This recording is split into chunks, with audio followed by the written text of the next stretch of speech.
conflictólogos nosotros hacemos mediación sobre todo en conflictos complejos, pero no solamente mediación, acompañamos procesos de negociación. Esto es algo que he trabajado sobre todo con la OIT, la Organización Internacional del Trabajo, en Bolivia y en Ecuador, pero también llevamos procesos de diálogo. Por ejemplo, en el caso de la OIT los llevamos adelante de manera tripartita, entre gobierno, trabajadores y empresarios. Pero no solo eso, también trabajamos en sistemas de alerta temprana. Entonces estos son algunos recursos informáticos que tenemos para hacer el seguimiento de la conflictividad en los países, o pueden ser en departamentos, localidades, etcétera, y preparamos a los equipos de resolución de conflictos. Entonces, fundamentalmente decirles que los conflictólogos trabajamos en la resolución, pero para la resolución es muy importante el tema del análisis. Y hay curiosamente información sin haberlo pensado de inicio, se vino muy bien en este sentido. Yo quería estudiar en realidad filosofía y literatura, pero dije, creo que me voy a morir de hambre, entonces buscaré algo relativamente más práctico, y entonces busqué para la filosofía la sociología, y en vez de estudiar literatura estudié comunicación social. En principio de esa manera venía esa decisión. Y luego ya en el camino, sobre todo iniciando en sociología, me causó siempre un especial interés el tema del conflicto, probablemente porque en mi país tenemos muchos conflictos. Entonces, la sociología me permitió profundizar en el análisis, pero es la comunicación social la que nos da las herramientas para trabajar en la resolución. Entonces, sin haberlo pensado, estas dos disciplinas se alinearon muy bien y he venido trabajando en este campo en la resolución de conflictos. Ya les digo, voy a comentar con ustedes varias herramientas, varias cosas que se pueden hacer en el campo de la resolución de conflictos. Nuestro kit, digamos, de herramientas es más amplio, no solamente la mediación, sino un conjunto de recursos, de herramientas, de capacidades que tenemos que desarrollar para afrontar no solamente conflictos, sino también situaciones de conflictividad. Entonces, dicho esto, decirles que el taller de hoy está dividido en dos partes. Tendremos en la mañana el análisis, y por la tarde vamos a ver el tema de gestión y resolución. Voy a compartir ahí algunas cosas con ustedes. Vamos a tener por parte del equipo de la universidad una pequeña descripción de un conflicto sobre el que han realizado un estudio, y a raíz de esa exposición y de ese estudio, ustedes van a poder utilizar varias de las cosas que voy a compartir. De tal manera que vamos a hacer un trabajo en equipo para que ustedes puedan hacer uso de precisamente lo que voy a socializar con ustedes. Dicho esto, entonces, y si no hay preguntas, empezaríamos ya, porque el tiempo lo tenemos muy contado.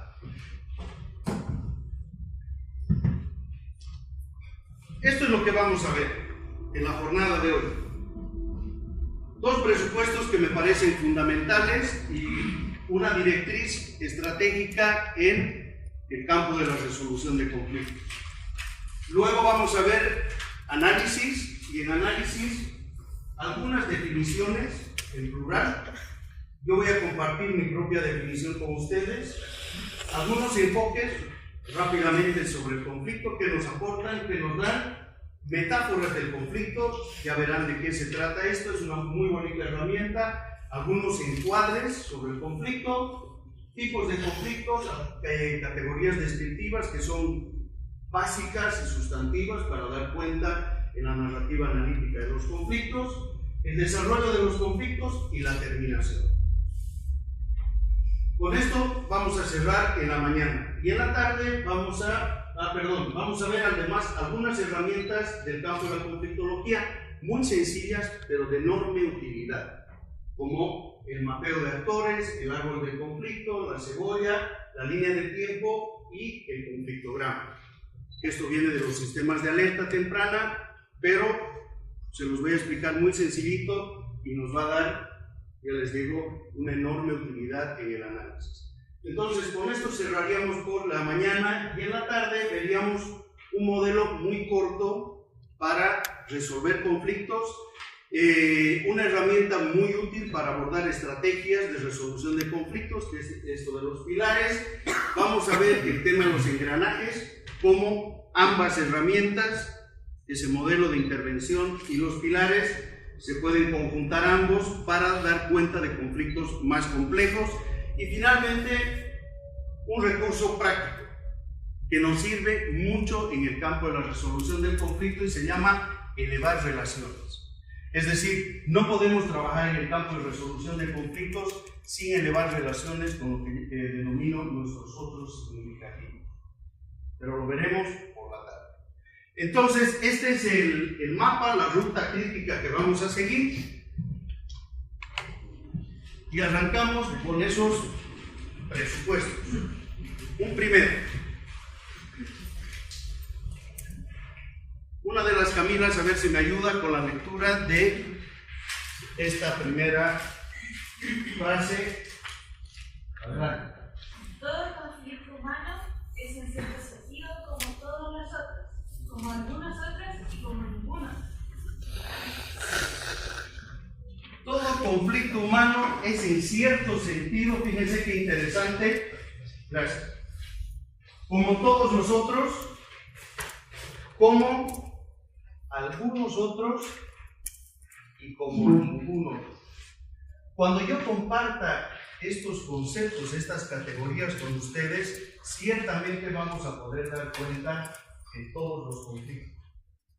Pero lo que yo suelo decir es, tenemos que aprender a detectar la huella dactilar de un conflicto, es decir, su particularidad y su especificidad.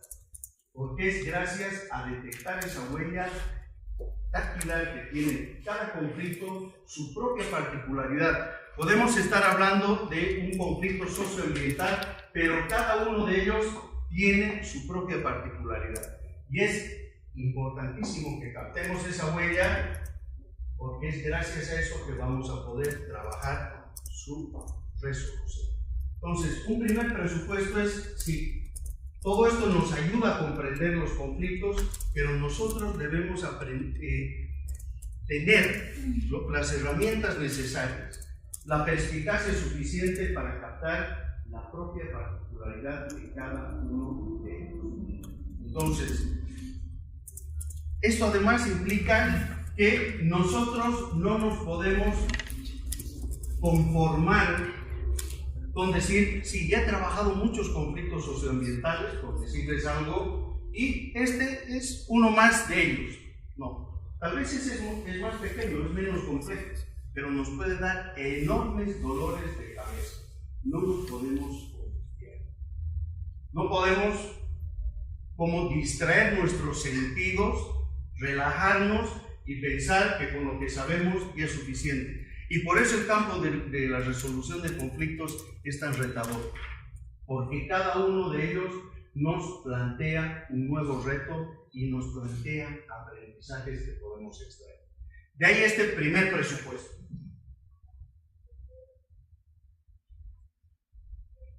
Vamos con esta segunda frase.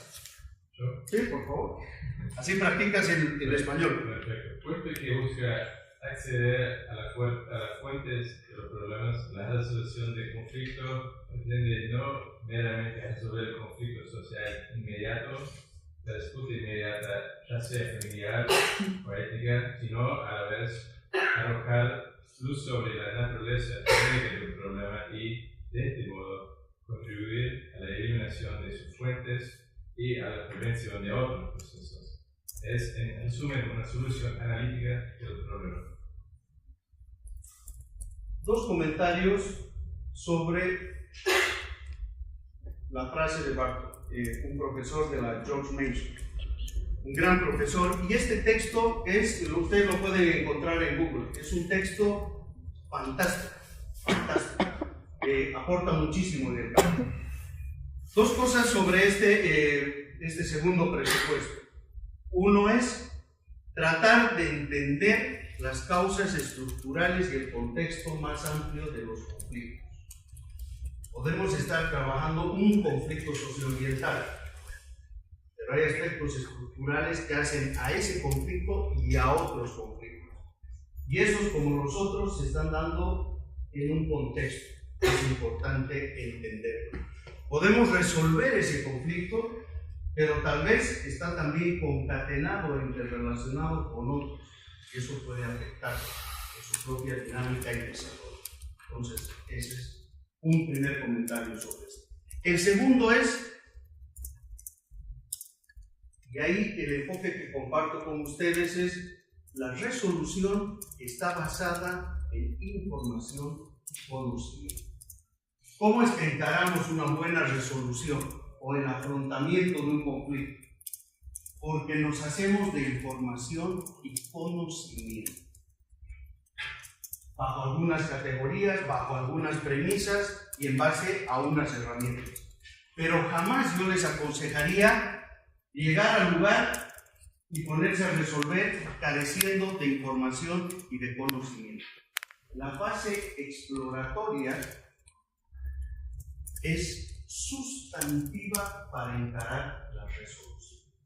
Cuanto mejor hagamos esa fase, pero además tenemos que hacerlo de manera muy profunda y a la vez de manera muy rápida. Porque sobre todo a nosotros nos convocan cuando las papas queman.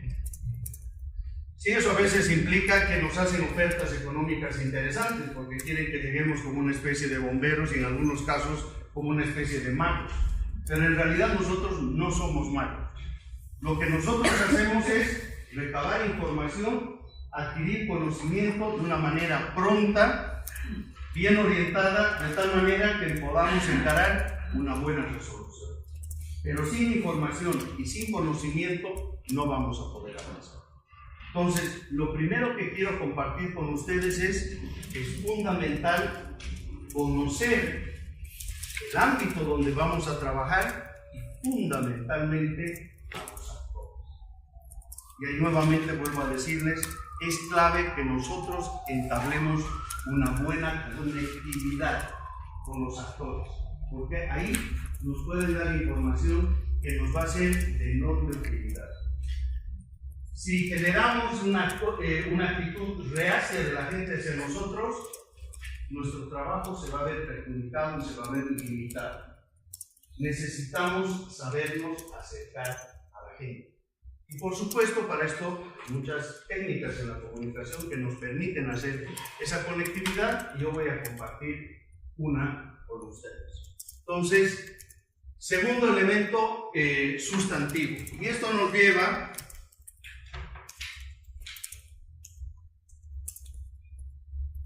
a plantearles una directriz estratégica en el campo de la resolución. Todo conflicto, como les había dicho, tiene su propia huella dactilar. Nosotros tenemos que aprender a reconocer esa huella. Es como en el caso de nosotros, todos somos seres humanos, todos compartimos varias características comunes, pero todos tenemos nuestra propia especificidad y es en función a nuestra especificidad particular como vamos a desear que se entable la comunicación con cada uno de nosotros. Y si tenemos un problema, es en función a esa especificidad donde también vamos a querer que se encare nuestro propio problema. Entonces, sí, entender muchos otros similares ayuda, pero tener esas particularidades va a ser sustantivo. Entonces, si todo conflicto tiene su propia huella dactilar, es en base a esa huella dactilar donde vamos a poder trabajar una clave o unas claves resolutivas. Tenemos la huella dactilar y es en base a esto donde vamos a poder trabajar nuestra estrategia o nuestra manera de afrontar ese conflicto. Entonces, esta es la perspectiva que yo quiero compartir en esta jornada con ustedes. El análisis, por lo tanto, es fundamental. El análisis nos da información procesada, nos da conocimientos, y es en base a esto que nosotros vamos a poder encarar la manera de afrontar ese conflicto. y ahí decidiremos también la profundidad con la que lo queremos hacer. Podemos trabajar desde la mitigación de un conflicto hasta la transformación de un conflicto. Hay distintas perspectivas. Bien. Ciertamente unos conflictos dan luces sobre otros, pero debemos entender cada uno desde el fondo de su corazón. Hay mucha emotividad, hay muchas pasiones, hay una carga emocional enorme en cada uno de los conflictos y eso es importantísimo también para poder encarar cada uno de esos conflictos. Entonces, dicho esto, vamos a pasar ya al tema de las definiciones del conflicto. En la universidad suele suceder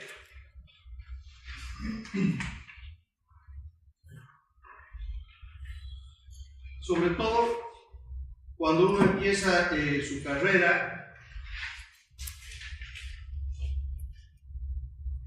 que uno desea contar con una gran definición sobre el fenómeno que está estudiando, por ejemplo, el conflicto. Entonces, hay una gran definición que nos pueda cerrar el conflicto. Lo que yo he aprendido en mi propia experiencia es, hay grandes definiciones, varias y en plural, y cada una de ellas nos da algún matiz, un aporte particular. Y es mejor contar con esa variedad que nos va poniendo los focos en distintos aspectos del fenómeno. Entonces nos ayuda a comprenderlo de mejor manera. Y para nosotros esa comprensión, como les decía, es fundamental. Vamos con la primera. ¿Quién me da una mano? Vamos por acá. El colega, el periodista. Sí, por favor. Una competición en que todos los participantes tratan de ganar. Bien. Si tú tuvieras que destacar de esta definición una palabra, ¿qué palabra elegirías? Competición. ¿Por qué? Hay interacciones entre distintas partes que cada una trata de imponer funciones, trata de imponer su opinión, compite por tener una posición que resulte ganadora en esa situación. Que resulte ganadora. Ningún actor que entra al conflicto, ninguno, no se está planteando en su cabeza y no está llevando esa acción social si no tiene en mente el ganar. Es decir, todo actor que entra al conflicto social busca ganar. Tiene unas peticiones, tiene unas demandas y lo que trata es de alcanzar esas peticiones y esas demandas. En la medida en que lo logre, va a ganar. Ahora, como en el fútbol, no hay equipo de fútbol que no entre al campo, al césped, para perder. Todos entran para ganar. Lo que no significa que necesariamente vayan a ganar. En términos futbolísticos tenemos tres resultados posibles. Efectivamente puede ganar, puede empatar o puede perder. Desde la teoría de la negociación tenemos 4 resultados posibles.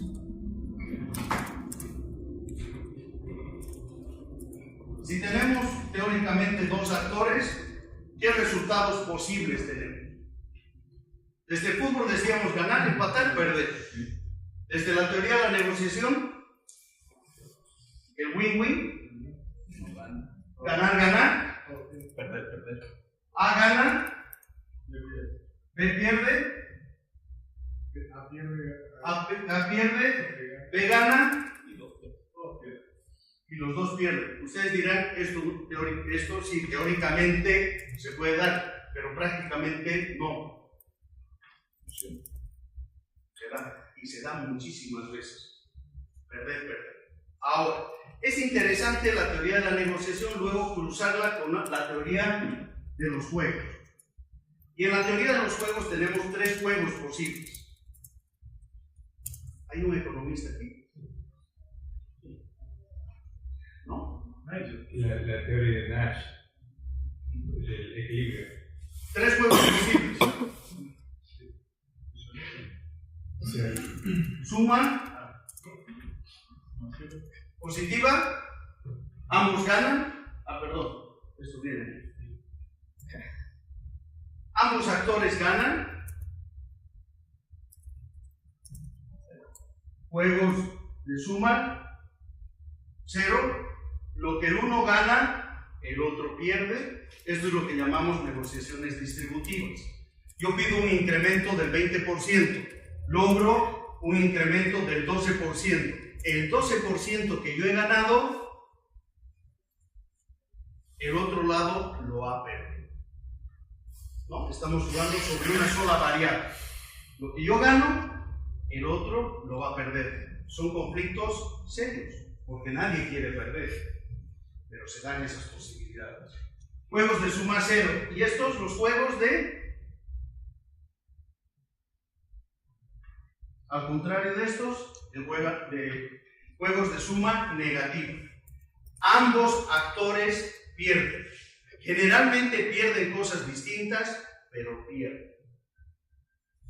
¿Por qué es interesante cruzar estos 4 resultados de la teoría de la negociación con la teoría de los juegos? Porque a veces, en la dinámica del conflicto, ambos actores se introducen en estos juegos de suma negativa. Y es bueno lo que se llama racionalizar el conflicto en esos casos. Es decir, ambos actores se están metiendo en una dinámica donde ambos lo único que están recibiendo son gravámenes, costos, pero ninguno de ellos está ganando nada. Y cuanto más se desarrolla el conflicto, más gravámenes van recibiendo. Y uno puede decir racionalmente, pero ¿por qué siguen en esta dinámica? Se están olvidando de lo inicial. Ganar. Estaban pretendiendo alcanzar unos objetivos, unos intereses, unas demandas.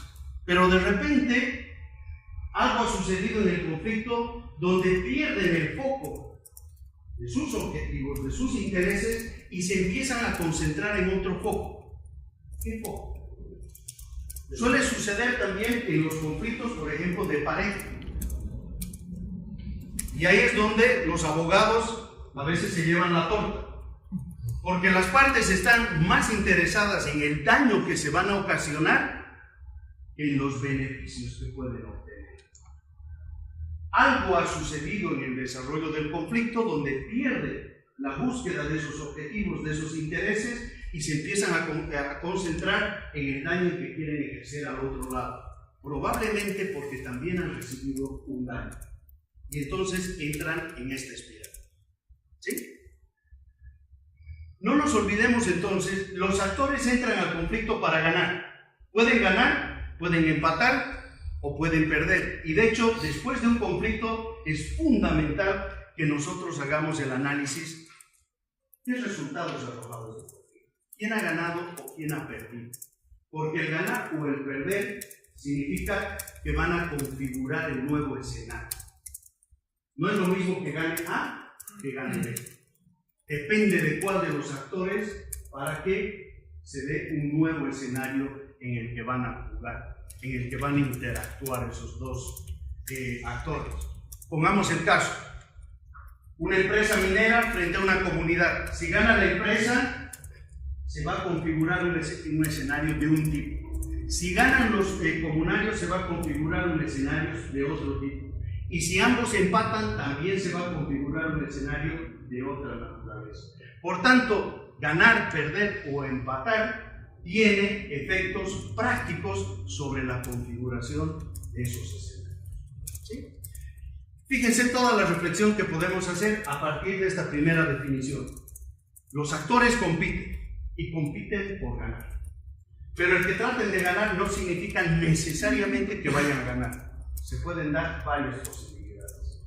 Para nosotros, en términos de resolución, es clave cuando ustedes estén en un conflicto, ¿qué tipo de juego, en qué tipo de juego estamos insertados? ¿Ambos estamos buscando ganar? ¿O tú estás buscando ganar y yo también? Y va a haber una medición de fuerzas y en función de eso se va a dar el desarrollo del conflicto. O estamos implicados en un juego donde ambos empezamos a entrar en esta dinámica de hacernos daño y empezamos a perder y perder. Cosas distintas, pero cada vez, cuanto más dura el conflicto, vamos acumulando más y más costos. Entonces ahí es clave racionalizar el conflicto. Sentar a los actores, poner paños fríos y decir, a ver, veamos, ¿qué tipo de juego estamos llevando adelante. ¿Y en qué tipo de juego uno quería estar al inicio? Y a veces los actores se sorprenden muchísimo cuando uno hace estas preguntas de alto rendimiento. ¿Qué perseguías al inicio? Bueno, yo perseguía A, B, C, D, con esta intensidad. ¿Y ahora qué estás persiguiendo? ¿Estás persiguiendo lo mismo o estás persiguiendo otras cosas? Y a veces empiezan a perseguir cosas diferentes. Se empiezan a concentrar en este daño que le quieren ocasionar a otra parte. ¿Y esto dónde te conduce? Y de seguir esta dinámica, ¿dónde tú puedes acabar? Wow.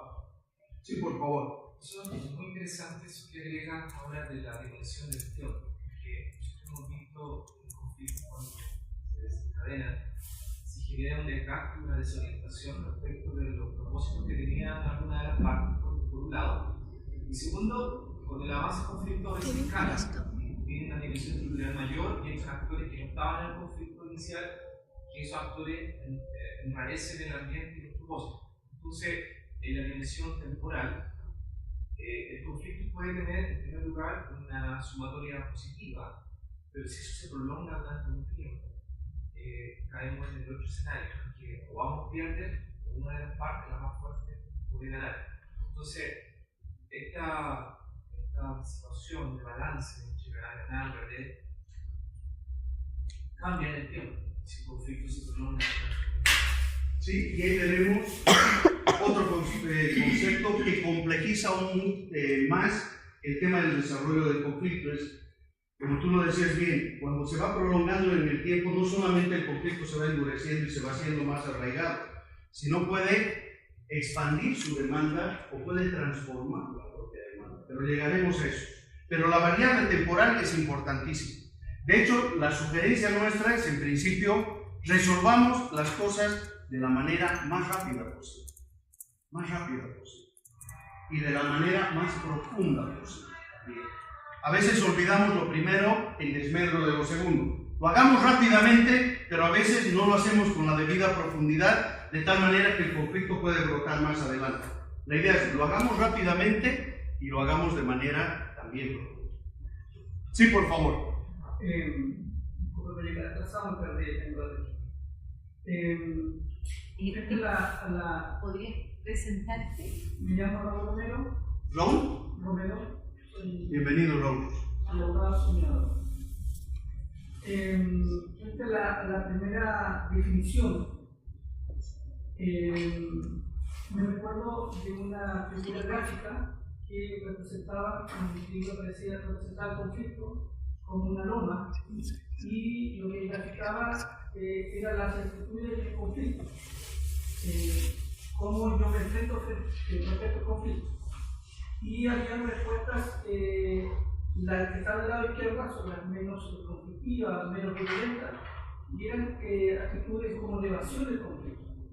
Algunas veces hay personas o grupos que se ven enfrentados sin querer con ese conflicto, y donde la actitud de esa persona, aunque el conflicto real es concreto, tratan de evadirse, y del extremo más izquierdo estaba la posibilidad de que quien estaba enfrentando el conflicto se suicidara porque no quería enfrentar la situación. Frente al otro extremo, el conflicto se solucionara a través del homicidio, de la muerte o la aniquilación física del contendiente.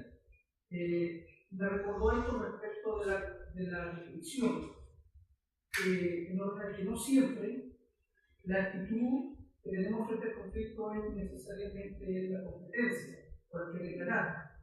Parece ser que algunas veces uno se ve forzado a una situación de freno, de conflicto, de contienda con otra persona, pero trata de rehuirlo y no lo asume como tal.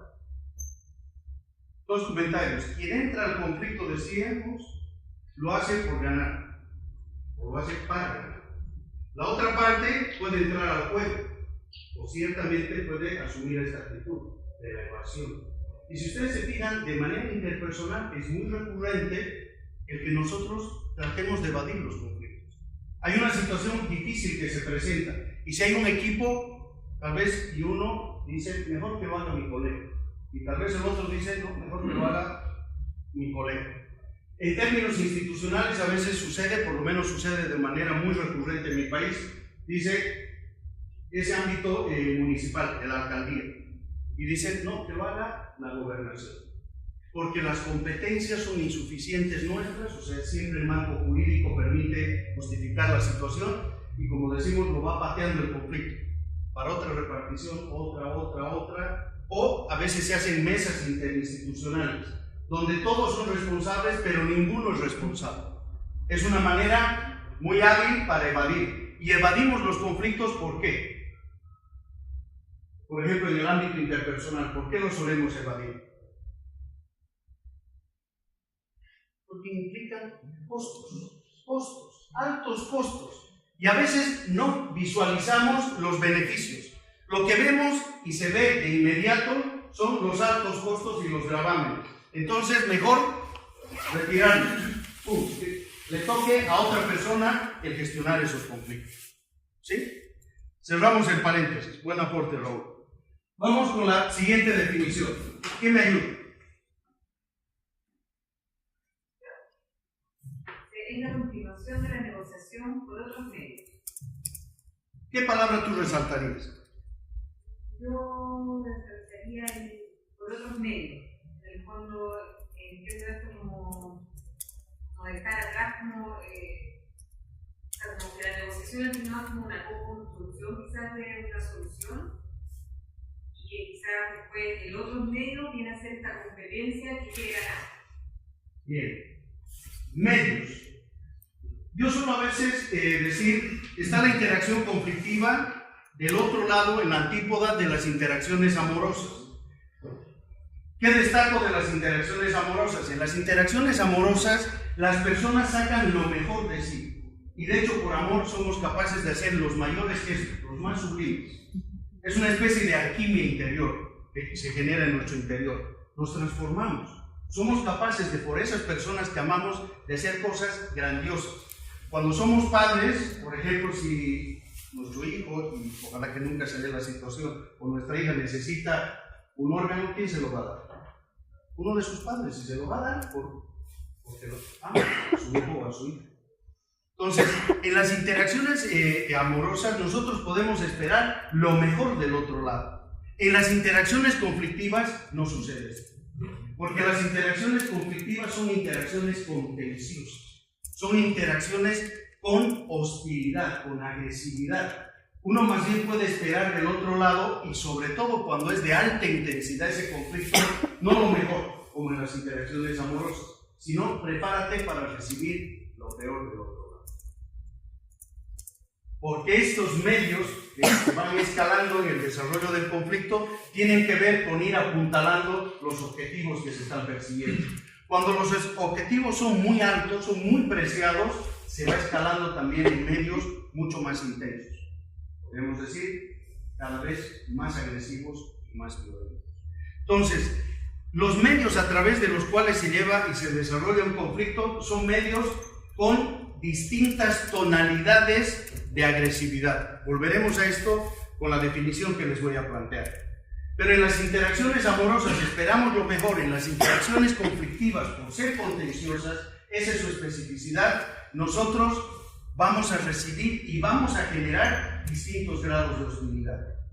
Por supuesto, en la resolución lo que vamos a tratar de hacer es que esa hostilidad sea la menor posible, la más manejable posible.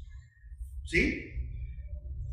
Fíjense, la primera entonces pone el foco en el tema. El actor que entra al conflicto lo hace para ganar. ¿Qué vaya a resultar? Depende del desarrollo del conflicto. La segunda nos dice, los medios del conflicto son medios con distintos grados de hostilidad. Pueden ir desde una huelga de brazos caídos, una huelga de hambre, una movilización, una marcha, un bloqueo, un cabildo, toma de rehenes, y de ahí podemos seguir para adelante. ¿Sí? Vamos con la tercera. Divergencia en las metas y o discrepancia en los intereses. Esta nos pone el foco en dos grandes fuentes generadoras de conflictos: intereses y metas. Todos tenemos intereses y metas. Podemos diverger en esas metas, y si lo hacemos, podemos entrar en conflicto. Podemos concertar también esas metas. o podemos discrepar en esos intereses y podemos encaminarnos hacia el conflicto. Por eso es que se dice que es inherente a las sociedades humanas e históricas el que estén presentes los conflictos. Todos tenemos intereses, no siempre son compatibles esos intereses, no siempre se gestionan de la mejor manera esos intereses y a veces pueden ir adelante en la ruta del conflicto, los intereses y las metas. Vamos con la siguiente. Presiones de los actores para mejorar su posición relativa dentro de un sistema político, acceder al mismo o incrementar su influencia. ¿Qué destacarías de esto? Sí, la actividad de presión por un lado, y lo segundo es el objetivo, el de mejorar la posición. Bien. Esta definición es interesante porque a veces pensamos que los sectores con mayor precariedad son los únicos que llevan adelante conflictos. Lo que nos está diciendo esto es, no, un actor puede estar bien situado, pero porque quiere lograr más, entra en la dinámica del conflicto. Es decir, no solamente los actores más precarios o con situaciones, digamos, de pobreza son los que están activados estructuralmente para entrar al conflicto. Hay actores que están bien situados, pero quieren tener un rol más protagónico, quieren obtener más beneficios o, por ejemplo, leyes a su favor. Y entonces presionan también a través del conflicto, o pueden hacer. Y entramos a la siguiente.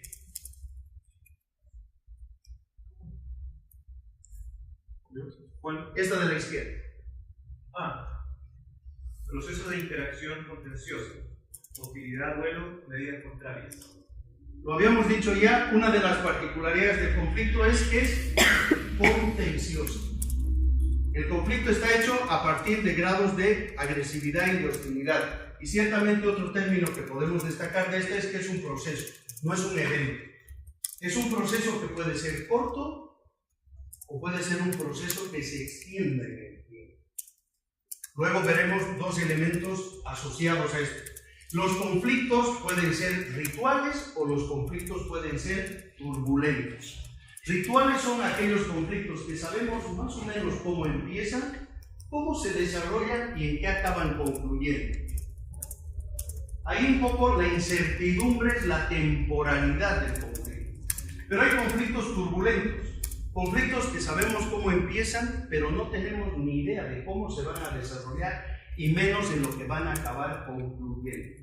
Por ejemplo, en el ciclo del 99 al 2000, en Bolivia, en Paraguay, en Argentina y en Ecuador hemos tenido conflictos de alta tensión que han acabado derivando en insurrecciones populares con caídas de presidentes. En el caso del Ecuador, 3 presidentes. Entonces, recuerdan a Bucaramán, Macuad y Gutiérrez, 3 caen. En la Argentina cae de la Rúa, en Bolivia cae Gonzalo Sánchez de Lozada, Carlos Mesa, es decir, conflictos que en principio no parecían que iban a tener esos efectos, pero en su desarrollo se van cargando y esto es lo que genera. Además pasan del ámbito social y empiezan a afectar al ámbito político. Procesos de interacción contenciosa entonces. Aquí el foco está en el conflicto, la forma de competición no es como en la negociación a través de las palabras, es a través de las medidas de presión. Esas medidas de presión además pueden ir cambiando de tiempo. Son procesos que pueden ser cortos, pueden ser largos, pueden ser intensos, pueden ser violentos o menos, depende. Y vamos a la última.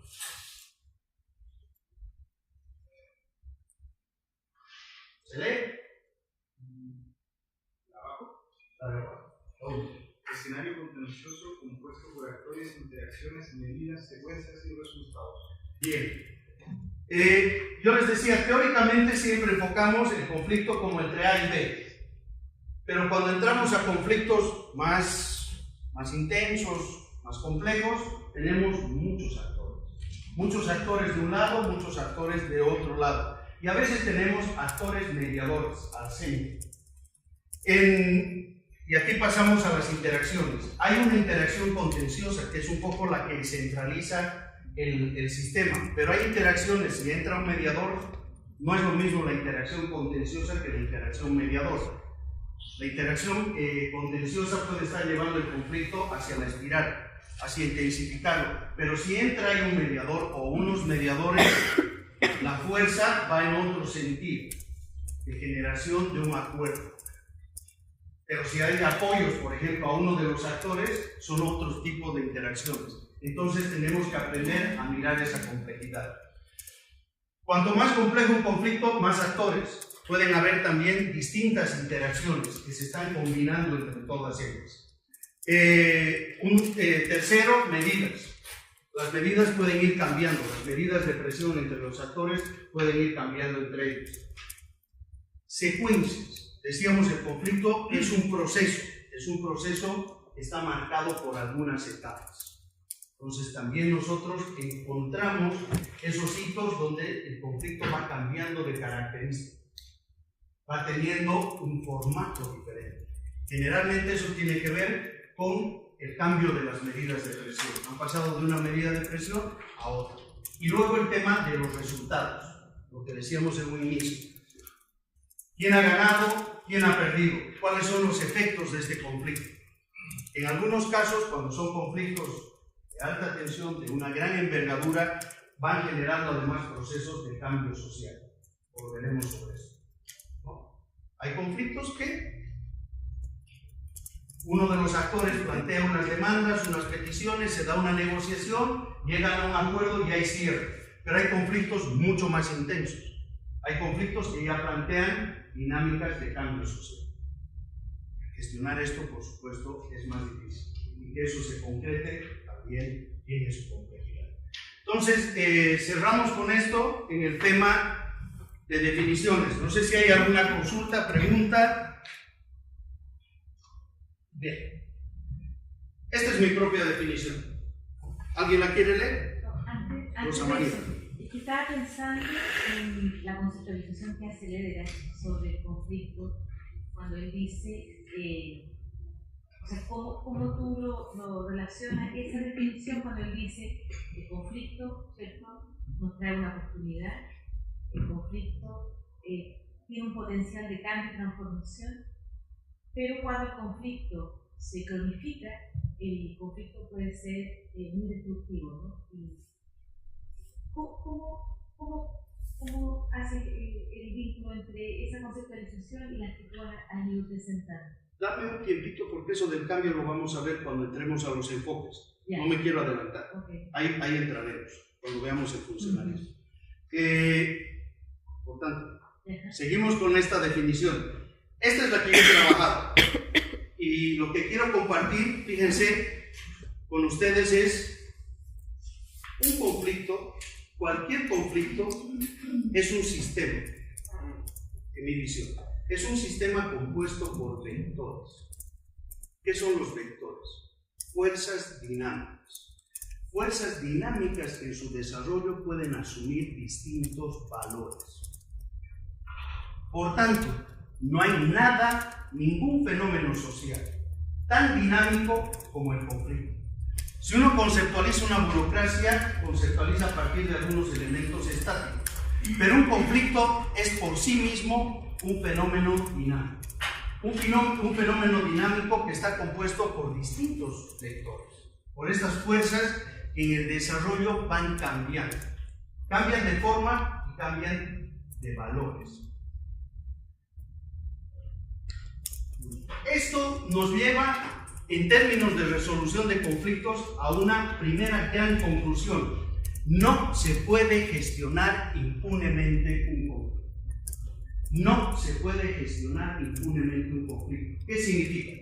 Que si tú no estás preparado, si tú no estás debidamente capacitado, puedes recoger un conflicto en una temperatura y lo puedes devolver en una temperatura mayor. Lo has recogido en un formato sencillo y lo devuelves en un formato mucho más complejo.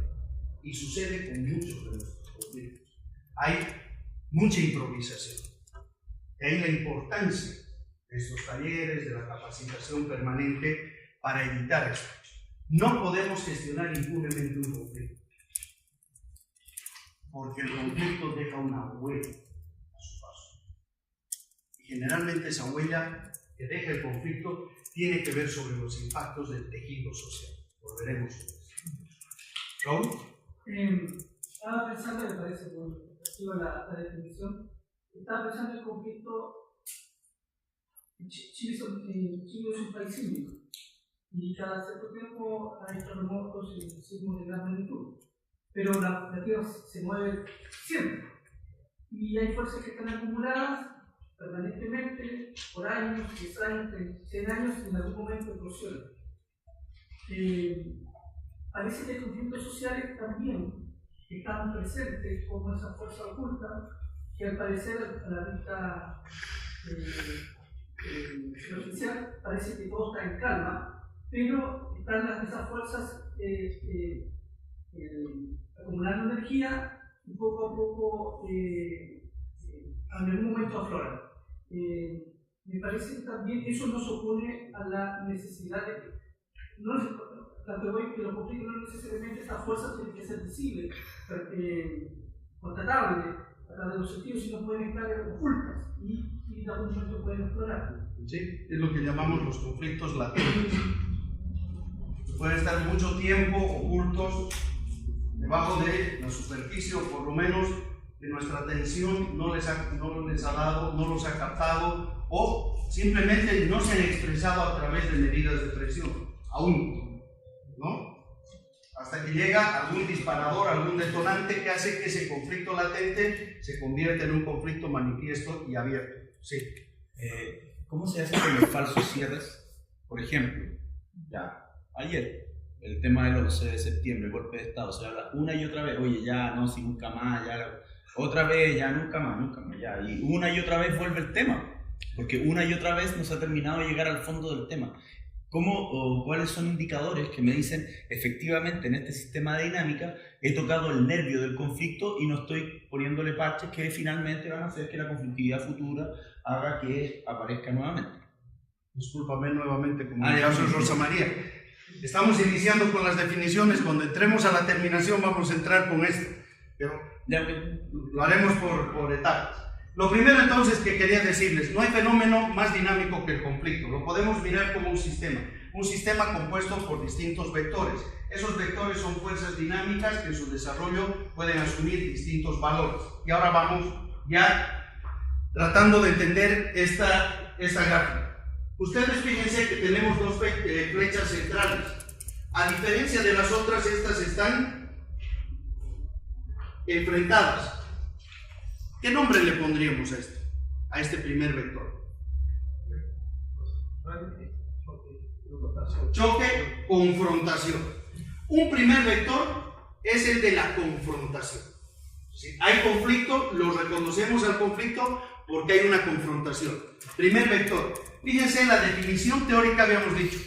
Es un sistema compuesto por vectores. Los vectores son fuerzas dinámicas que asumen distintos valores. Bien, la confrontación.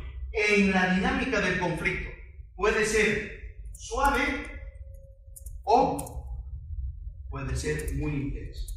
Si es suave, si digamos la medida de presión es una huelga de brazos caídos, grados de agresividad no se presentarán, pero si esto va escalando puede generar ¿qué? ¿Qué se puede generar en los escenarios del conflicto? ¿Se da? Violencia, y si se da violencia, pueden darse muertos, heridos, detenidos. A esto nos referimos con puede ir asumiendo ese vector distintos valores. Es suave o puede ser muy intenso. Si es muy intenso, significa presencia de violencia. Y si hay violencia, se pueden dar muertos y heridos. Por supuesto, el rol nuestro es evitar que eso suceda. Evitar que eso suceda. Primer vector entonces, el de la confrontación, es clave. Ahora fíjense los tres por debajo. Estos ya no van confrontados, van en direcciones opuestas. ¿Cuál sería el siguiente de esos vectores? Cuando nos confrontamos, ¿qué otras fuerzas se empiezan a activar? La divergencia, la discrepancia. Sí. Distanciamiento. Pongamos el caso de una situación donde uno se viene muy bien con la persona, se sienten muy cercanos, es una relación cálida. Pero cuando yo les digo distanciamiento, quiero poner el énfasis en lo siguiente. Cuando empezamos a desarrollar la dinámica de la confrontación, y cuanto más la alargamos en el tiempo, pero además la intensificamos en el tiempo, nos distanciamos del otro lado. No sé en Chile, pero en el caso boliviano nosotros decimos: te estás enfriando. Te estás enfriando. Por ejemplo, sucede en las relaciones de pareja. Se presenta el conflicto, se va alargando, se va profundizando y de repente te enfrías frente a la otra parte. Internamente se está produciendo un fenómeno bien interesante. Y es por lo cual tenemos que prestarle atención a ese conflicto y tratar de resolverlo lo antes posible. Cuando nosotros tenemos una relación muy positiva con una persona, tenemos un conjunto de evaluaciones que realizamos sobre esa persona. Por ejemplo, si yo le pregunto a la compañera sobre una persona con la que tiene una buena relación, en términos de bueno o malo, ¿piensas que es bueno o que es malo? Es bueno. ¿Es simpático o antipático? Simpático. ¿Racional o irracional? ¿Activo o pasivo? Activo. Fíjense, todo positivo. Cuando el conflicto arranca, la confrontación se va prolongando en el tiempo y se va intensificando, de repente estos positivos, alguno de esos puede convertirse en neutro. Ya no pensamos que es simpático, ya no pensamos que es sincero. No es que pensemos que sea hipócrita o que pensemos que es antipático. Ya nos hemos neutralizado. Si el conflicto se sigue moviendo, cabe la posibilidad que del neutro luego se pasa al negativo. Ya pienso que es antipático. Ya no genera confianza, genera desconfianza. Y si vemos en el desarrollo de los conflictos que se nos alargan en el tiempo, una característica presente es la desconfianza. Ya los actores no confían en el tercero. Se está alterando estos checks positivos, algunos se van volviendo en neutros y luego se van volviendo en negativos. Luego yo les voy a enseñar, y esto tenemos que nosotros tenerlo registrado. Tenemos que informarnos sobre esto y trabajar sobre ello. Yo les voy a luego compartir una herramienta específicamente para esto. Pasamos. Confrontación activa entonces la dinámica del distanciamiento. Más intensa la confrontación, más intenso el distanciamiento, más nos enfriamos. Pero nosotros ya podemos intuir que en esa cabeza algunos positivos tal vez se están volviendo en neutros y otros ya se están volviendo en negativos. Otro vector. La tendencia del sistema puede ser centrípeta o puede ser centrífuga. Puede estar orientada hacia los extremos o puede estar orientada hacia el centro y la convergencia. No necesariamente un conflicto implica la radicalización. Es decir, los actores entran a ganar, pero no necesariamente significa que estén dispuestos a radicalizar sus medidas.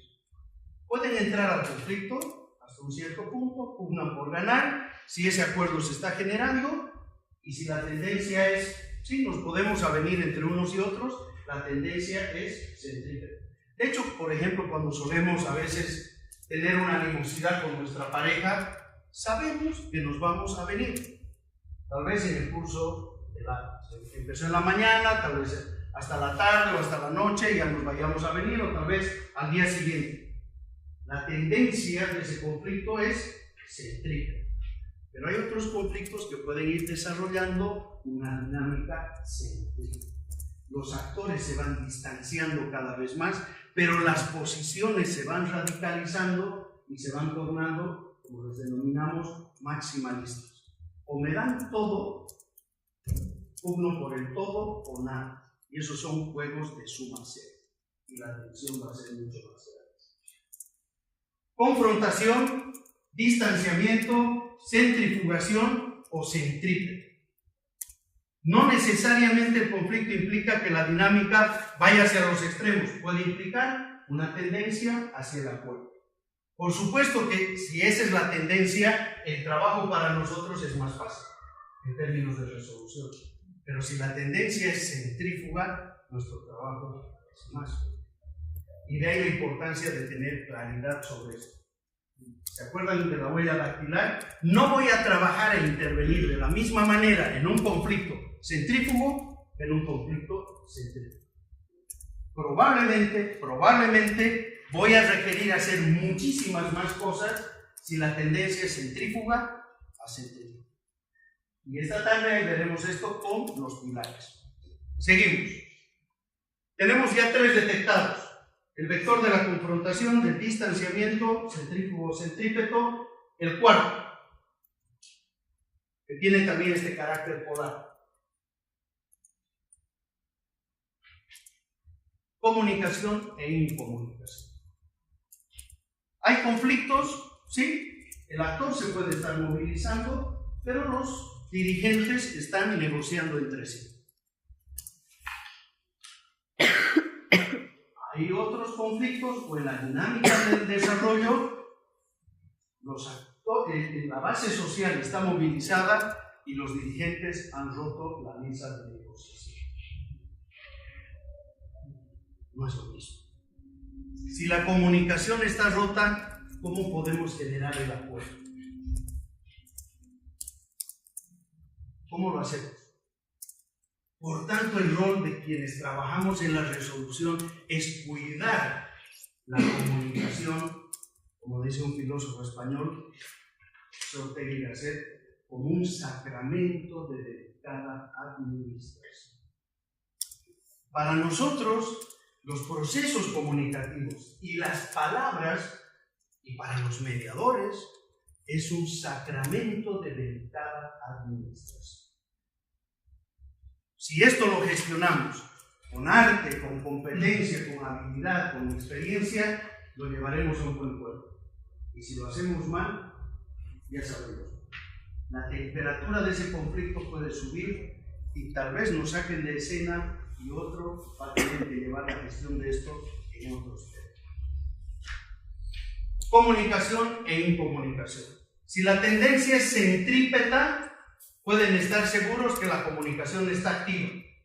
Si la tendencia del sistema se está haciendo centrífuga, probablemente la comunicación se está haciendo precaria, débil, tóxica y tal vez en un momento se rompe.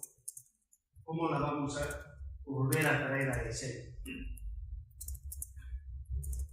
Y vamos con los últimos 2. Confrontación, distanciamiento, centrífugo, centrípeto, comunicación e incomunicación. Nos faltan 2 más, asociados al tema del conflicto, 2 vectores. La espiral del conflicto. El conflicto puede seguir una dinámica de espiral. ¿Qué significa esto? Una manera que tenemos es graficar de esta forma. Partimos de un punto neutro. Tenemos el actor A de este lado, el actor B de este otro lado, y la dinámica de acción-reacción entre ambos es de manera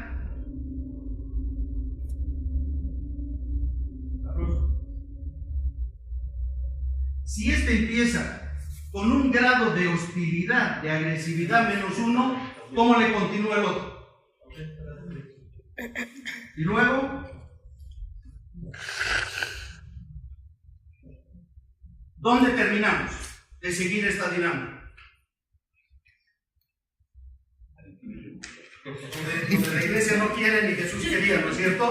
¿Dónde? En el desastre. Si seguimos esta lógica de la espiral, vamos a terminar en el desastre. ¿Qué significa -1, -2? Que al -1 inicial del actor A le hemos sumado un grado de hostilidad mayor. Y el otro a ese le suma otro a su vez mayor. Y a su vez mayor. Claro, si vamos incrementando el grado de hostilidad de manera progresiva, vamos a llegar al desastre.